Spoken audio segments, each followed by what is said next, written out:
Présenté par l'AQT, directement des coulisses de la communauté techno-numérique québécoise, voici On parle techno.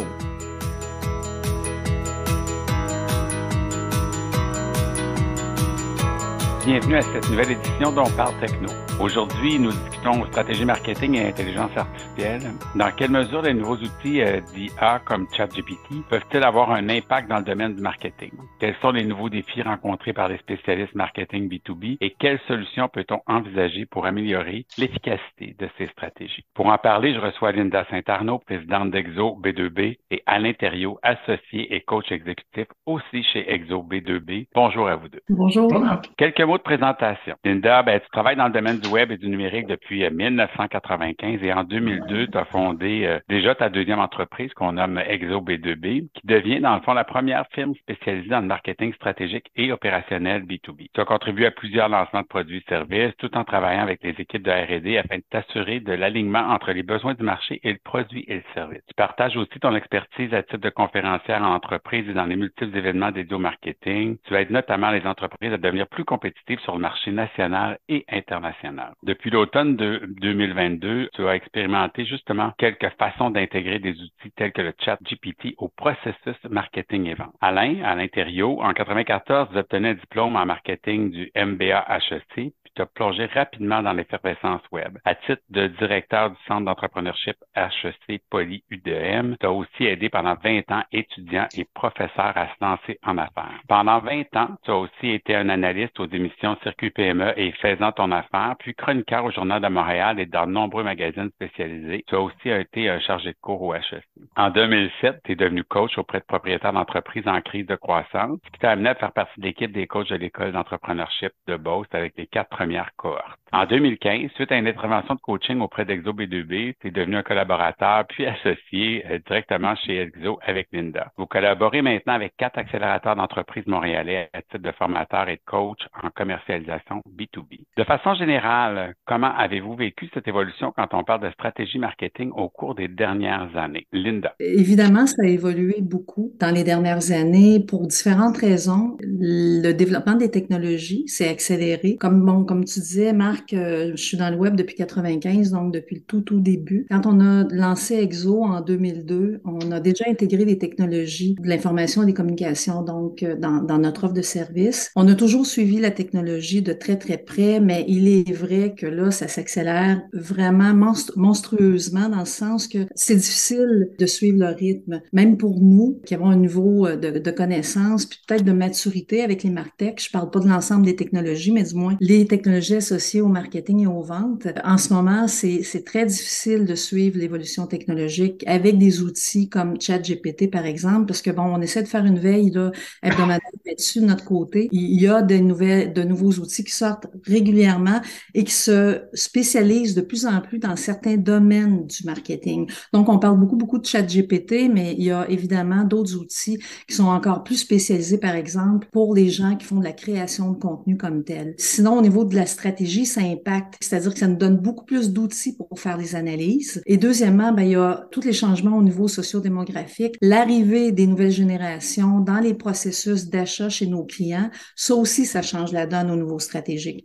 Donc, on n'utilise plus des tactiques très traditionnelles du B2B. On mélange les tactiques B2C au B2B. Par contre, la différence, elle est au niveau de la stratégie de contenu. On reste quand même dans un domaine B2B. On peut pas faire les mêmes choses nécessairement en stratégie de contenu qui va se faire en B2C. En gros, là, c'est les deux éléments, les deux grosses vagues de fond qui vont interférer, qui vont influencer le développement stratégique. Puis là, je laisse la parole à Alain. Je suis certaine que tu as des choses à dire. Tu as couvert le terrain quand même très bien parce qu'effectivement, c'est une convergence d'à la fois une amélioration des technologies, mais aussi le fait que les décideurs sont de plus en plus jeunes puis ont un comportement B2C et qui s'attendent à voir ce genre de comportement-là de la part des entreprises. L'élément supplémentaire que je voulais amener, incontournable, la pandémie a mis la barre vraiment très haute, a mis beaucoup de pression. Puis l'exemple que je donne souvent, c'est qu'une transaction B2B en moyenne en Amérique du Nord, là, c'était 17 conversations entre un fournisseur possible puis un client. Puis au sortir de la pandémie, on est rendu à 27. Alors, le fait que les gens sont en mode hybride a fait que ils sont devenus de plus en plus autonomes. Il y a beaucoup plus de back and forth à l'intérieur même des équipes, puis avec les fournisseurs possibles, ce qui fait qu'on a plus de monde dans le cycle d'achat, puis on a plus de conversations, ce qui fait que on a besoin des martech pour suivre tout ça, pour s'assurer que ça progresse dans le cycle d'achat. Donc, ça devient un petit peu plus compliqué. Puis en même temps, ça devient un petit peu plus humain. Plus humain. Ce que j'entends, c'est qu'il n'y a pas moyen de rester dans le passé avec la vitesse à laquelle ça évolue. Vous avez su le faire avec brio et vous nous encouragez à rester on top of it, là, comme on dit, pour pas perdre le fil, mais c'est pas simple. Si on disait que, tu sais, de ce temps-ci, on entend parler de ChatGPT, de plein de technologies reliées à l'IA qui font leur entrée sur la web, puis comme tu l'as dit, Linda, avec un rythme assez soutenu. Comment on fait pour envisager l'intégration de ces technologies dans les nouvelles stratégies? Puis à quoi il faut faire attention? Parce que on va être en mode transition. Là, vous l'expliquez, il y a 2 grandes vagues de fonds qui s'en viennent pour que ça se fasse rondement, puis que ces nouveaux outils soient bien exploités à leur plein potentiel, sachant qu'ils ont encore des croûtes à manger qui ne sont pas parfaitement alignées avec le réel besoin des marchés B2B ou B2C. Là. Ce qui est particulier, c'est que là, on a des géants qui se sont lancés à la poursuite de ChatGPT. Donc, on est passé de ChatGPT 3 à 4 relativement rapidement, donc avec 10 000 fois plus de computing power. Bard, du côté de Google, s'en mêle. Bing a son propre, l'équivalent de ChatGPT. Chacun a ses forces et ses faiblesses par rapport aux deux autres. Ça évolue à une vitesse absolument folle et on doit faire attention dans la manière d'utiliser ces technologies-là. Puis, pour répondre plus explicitement à ta question, ça devient important d'encadrer l'utilisation de ces outils-là au sein de nos équipes et s'entendre sur la façon de les utiliser, sur la façon de les questionner et la façon dont on utilise les réponses que ces nouvelles technologies-là nous offrent dans l'ensemble, et on va se concentrer sur le marketing, sur l'ensemble donc des activités marketing où on peut utiliser des outils comme ceux-là. Il faut vraiment être prudent et l'implanter au fur et à mesure. On parle de ChatGPT beaucoup, mais bien entendu, en termes de créativité, on a le pendant image de ChatGPT qui est DALL-E, puis on entend beaucoup parler de Midjourney. Donc, même du côté créativité visuelle, il faut intégrer aussi ces technologies-là. Linda, quelque chose à ajouter? Ben, moi, je l'ai utilisé beaucoup là, au niveau du développement de contenu, de la création de contenu. 2 choses que je retiens là. Un, il faut maîtriser le sujet, définitivement, parce que ChatGPT ou d'autres outils de la sorte peuvent donner des réponses erronées. Il faut vraiment être un spécialiste du sujet. Et 2, il faut vraiment aussi savoir comment travailler avec les prompts. C'est pas juste de poser une question et d'avoir une réponse. Donc, quand on crée un prompt, il y a une fiche à remplir, il y a différentes demandes précises qu'on doit faire. Il faut être critique définitivement. Puis moi, ce que je trouve très, très dommage avec ce genre d'outils-là, c'est que on a des réponses mais on n'a pas les sources. Évidemment, ChatGPT, ce type d'outils-là se nourrissent de tous les sites web.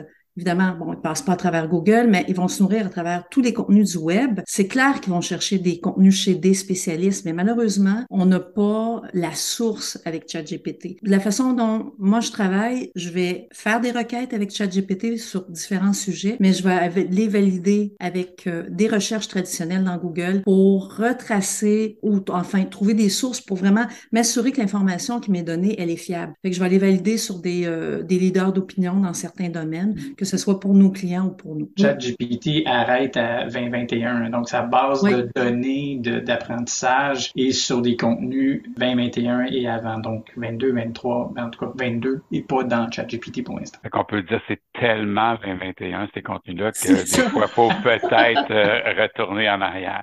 Je vous amène, oui, évidemment. Je vous amène ailleurs sur votre blog récemment. Vous aviez un article de Claude Malaison qui a été publié. Puis il était question de l'importance de combiner les données d'intention et le marketing d'intention pour augmenter nos chances de conclure des ventes. Pouvez-vous me donner un exemple? C'est quoi du marketing d'intention et des données d'intention? Puis comment concrètement ça peut être utile?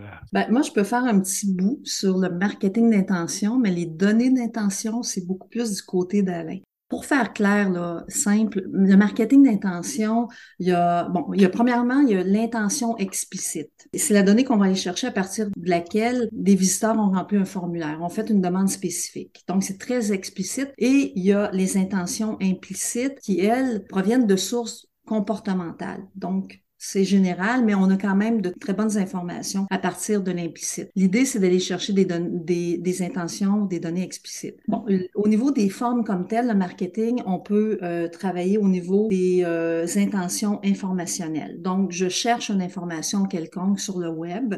Sinon, il y a la donnée transactionnelle. Là, je suis vraiment prêt à passer un achat. Donc, je veux m'acheter des souliers de course au cas, par exemple, tel modèle. C'est une intention d'achat. Et il y a la donnée navigationnelle où je veux me rendre à un endroit spécifique. Fait qu'il faut bien comprendre qu'à ce niveau-là, au niveau des intentions informationnelles, transactionnelles ou navigationnelles, si on maîtrise bien à la fois les données et la façon de s'en servir, ça nous permet de développer des stratégies de contenu et de référencement beaucoup plus solides. Il faut bien comprendre qu'est-ce qu'on veut faire à l'internaute. À quel moment, donc, est-ce que c'est au moment où il s'informe, il veut se rendre ou il veut acheter? Alain, données d'intention. Juste pour terminer sur ce que Linda vient de dire, Marc, dans le fond, c'est un dérivé de la façon dont les gens posent les questions dans Google. Donc, on est au-delà des mots-clés, on est dans les expressions. Et dans les expressions, on est capable d'identifier, par rapport aux 3 catégories que Linda vient de donner, qu'est-ce qui s'est passé. Donc, c'est vraiment au niveau d'aller chercher de la donnée sur comment les gens cherchent les choses qui ont rapport à ton entreprise. Ça te permet vraiment de travailler sur ces 3 niveaux-là. Au niveau des données d'intention, la façon la plus simple peut-être de le comprendre, on va se déplacer dans LinkedIn premièrement. LinkedIn est un système fermé. LinkedIn est capable de tracer tout le comportement de recherche d'une entreprise A, par exemple, à l'intérieur de LinkedIn. Il consomme quoi comme contenu? Puis c'est quoi les tendances de consommation de cette entreprise-là sur la plateforme LinkedIn? Et donc, dans un contexte où tu vas te retrouver, par exemple, avec un Sales Navigator de plus haut niveau, il y a 3 niveaux, si tu as le niveau le plus élevé, tu as accès à ces données-là, donc tu peux demander à LinkedIn de suivre, par exemple, des entreprises qui t'intéressent et LinkedIn va te dire leur comportement en ce moment-là, à ce moment-ci, basé sur les données. Il semble avoir une intention de comparer telle entreprise à telle entreprise. Donc, on suit le cycle d'achat en fonction de la consommation de contenu d'une entreprise. On n'est pas sur un individu, on est sur une entreprise. Ça, c'est assez facile à comprendre. Ce qui est spectaculaire, c'est qu'en dehors de LinkedIn, tu as des grosses boîtes comme Bambora et Sixth Sense qui, eux, vont le faire sur l'ensemble du web. C'est-à-dire qu'ils vont suivre à la trace le comportement de consommation de contenu d'une entreprise A, B, C et ils sont capables de te faire des rapports sur qu'est-ce qui est en train de se passer sur cette entreprise-là. Donc, tu as des données d'intention dans le cheminement de consommation de cette entreprise-là. Donc, si toi, c'est un prospect, par exemple, et tu sais que cette entreprise-là a passé de tel type de contenu à tel type de contenu, c'est surtout ça qu'ils regardent sur le web, ben, tu sais que c'est probablement ton moment d'intervenir. C'est un milieu extrêmement compétitif. Bambora était le premier joueur. Sixth Sense vient d'arriver avec des choses qui sont vraiment compétitives. Et je pense que compte tenu de ce qu'on a en ce moment, de capacité, des nouvelles technologies, ça va pas être les derniers qui vont embarquer. Fait que la question du marketing des données va continuer à augmenter. C'est impressionnant. Hein? C'est même des fois un peu épeurant, mais on va faire confiance à l'éthique, au développement des technologies qui vont peut-être permettre de cadrer à un moment donné jusqu'où on peut aller avec ça. Il y a énormément de contenu sur le web, on le sait. On est en saturation de contenu à peu près depuis 2014. Ça va faire déjà bientôt 10 ans. Avec l'arrivée d'outils comme ChatGPT, ça va être le Far West définitivement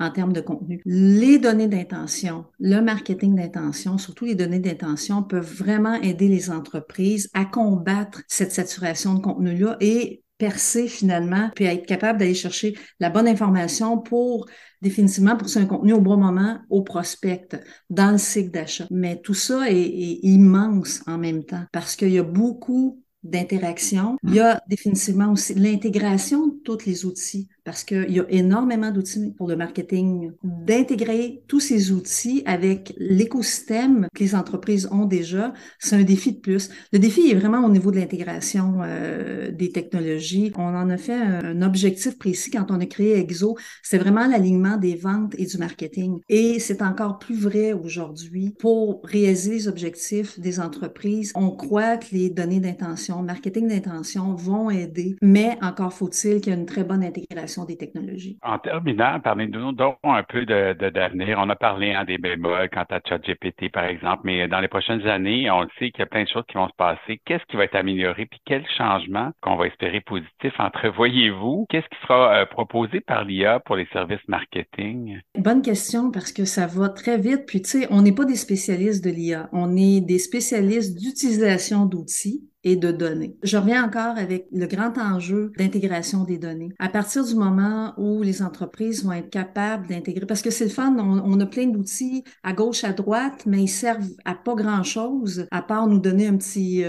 up sur certains éléments. Mais le vrai défi, pour moi, c'est l'intégration pour avoir cette donnée-là au bon moment, au bon endroit. C'est définitivement aussi de suivre l'évolution des besoins de contenu des nouvelles générations. Ça bouge beaucoup. On voit de plus en plus arriver la vidéo. C'est pas tout le monde qui est à l'aise pour faire de la vidéo live, que ce soit sur TikTok, sur LinkedIn, peu importe la plateforme. Et on sait que ça s'en va beaucoup vers la vidéo. Le contenu texte va continuer aussi pour le SEO, mais les grands changements, pour moi, vont provenir de l'intégration des technologies. Alain? Je pense que ce qu'il faut surveiller toujours, c'est la question de la vidéo. Linda a fait référence à TikTok. Beaucoup d'entreprises B2B sont extrêmement présentes sur YouTube, ne serait-ce que pour les questions de SEO qui ont été mentionnées un petit peu plus tôt parce que ça vient de la famille Google, hein, c'est la même boîte. Donc, il y a un côté qui est très, très fort là-dessus et on se rend compte depuis 2 ans qu'il y a une montée en flèche de ce qu'on appelle les shorts, donc l'équivalent un peu d'une vidéo TikTok, mais que tu vas retrouver sur YouTube. Et parce que c'est ça que la nouvelle génération consomme. Il faut réaliser parce que la génération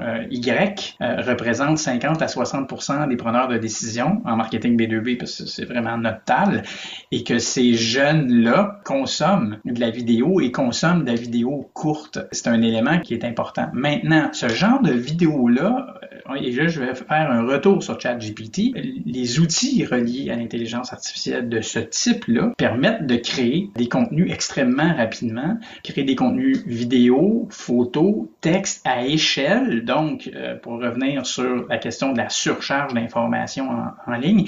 Et donc, je vais terminer sur la note positive que on va avoir besoin plus que jamais de l'aspect humain de la chose parce que ces outils-là permettent de créer des contenus qui vont effectivement à la fois scaler, excusez l'anglicisme, mais permettre une très, très grande personnalisation parce que tu peux avoir énormément de champs que ces outils-là remplissent, donc tu as vraiment l'impression de te faire appeler, écrire par quelqu'un. C'est capable de travailler sur des tons, c'est capable de travailler sur de la localisation. J'ai testé à un moment donné un texte en disant « réécris-moi ça en québécois ». De faire la part des choses là-dedans, ça va devenir extrêmement important. Linda parlait de la compétence, de bien connaître ton sujet, mais de bien connaître aussi l'aspect humain de la chose, parce qu'encore une fois, cette nouvelle génération-là, oui, est centrée sur les aspects environnementaux, sur les aspects d'être un bon citoyen corporatif, mais ils sont beaucoup axés aussi sur l'humain avec lequel ils transigent, et cet aspect-là passe des fois en avant de l'aspect business. Donc, même si on a tous ces outils-là, l'humain va rester primordial.